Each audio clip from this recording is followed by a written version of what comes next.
Bonjour et bienvenue dans cette nouvelle vidéo sur ConfiUI et aujourd'hui nous allons voir la meilleure façon d'installer ConfiUI en 2025.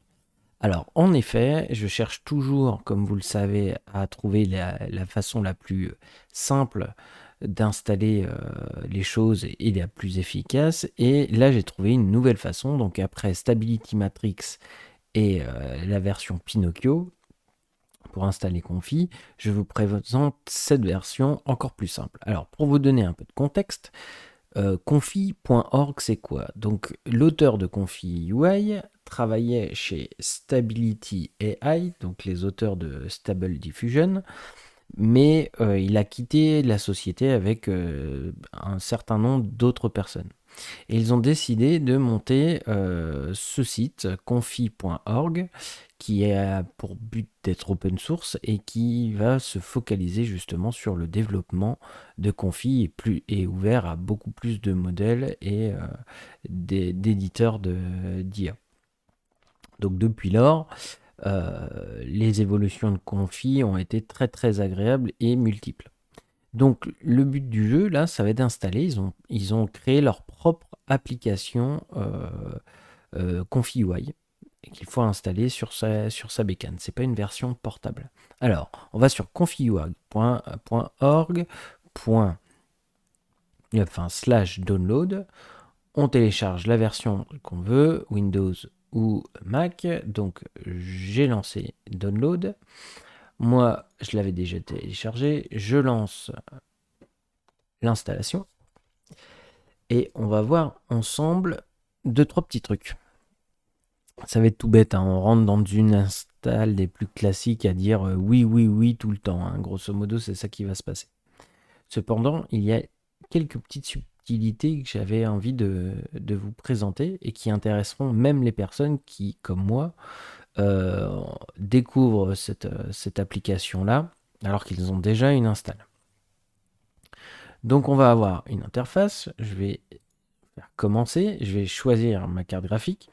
Donc Nvidia, c'est bien connu, c'est les cartes graphiques Nvidia, grâce à leur CUDA, sont beaucoup plus efficaces que les cartes graphiques AMD sur la génération d'images. Donc ensuite, je vais faire suivant. Et là, je vais donner du coup un chemin d'install. Alors, 2 petites secondes. Donc je rentre mon chemin, il y a des petits avertissements, vous pouvez le prendre en compte ou pas. Et donc du coup, je vais vouloir installer ici. Et voilà ce que je voulais vous montrer, parce que bon, un installateur sur Windows, vous connaissez, mais par contre ça, c'est très chouette. À quoi ça sert? Vous allez pouvoir, comme ça, si vous avez déjà une install ConfiUI, que vous avez téléchargé la version portable ou la version Pinocchio et que vous voulez migrer sur l'application officielle locale, vous pouvez aller chercher le chemin de votre précédente installation. Donc, dans mon cas, je vais prendre une de mes configs, parce que j'en ai plusieurs. Ça va être ma config portable. Voilà. Et là, ça va être intéressant parce que je vais pouvoir sélectionner ce que j'ai envie de migrer. Je vais pouvoir lancer. Je mets tout oui. Hop, c'est parfait. Ça permet aussi je vous permets de voir certains réglages que vous pourriez avoir envie d'éditer. Et là, voilà, c'est parti. Donc là, ça va prendre un petit peu de temps, donc je vais mettre sur pause la vidéo et vous reprendre après.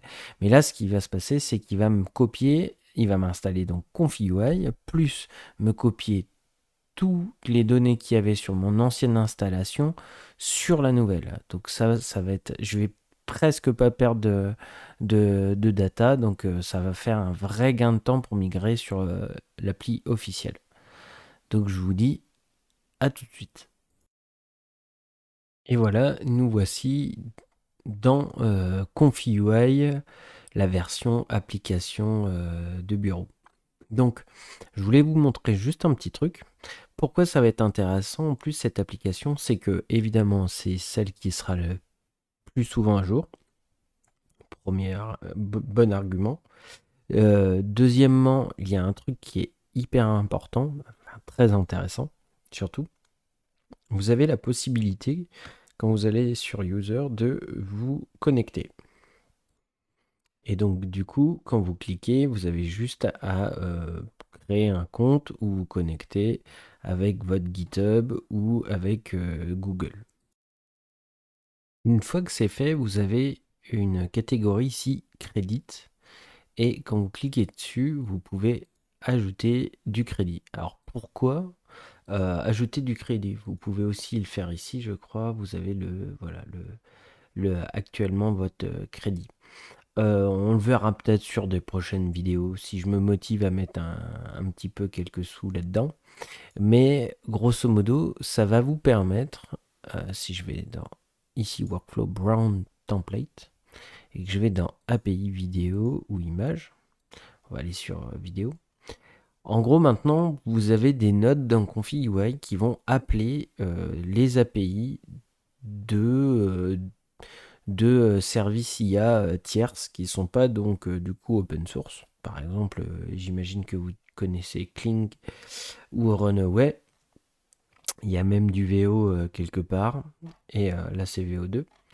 Et donc, du coup, grâce à ça, ça va vous permettre d'être dans Config UI, pouvoir utiliser vos workflows Config UI, utiliser aussi des services qui peuvent être payants parce que les performances peuvent être meilleures, et parfois.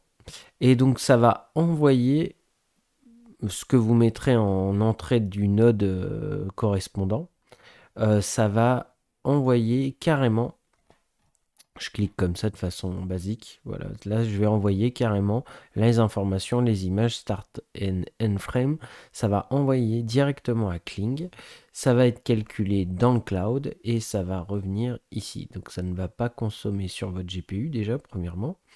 Et deuxième truc, c'est que au lieu d'avoir un abonnement sur mettre par exemple 10 euros chez Kling, 10 euros chez Runaway, 10 euros chez ChatGPT. Là, en fait, vous venez charger votre argent juste ici. Vous allez dans Config UI et après, il s'occupera de dispatcher les coûts sur les différents fournisseurs de services IA. Donc voilà, vous savez tout sur cette application Config UI de bureau. Amusez-vous bien et à la prochaine.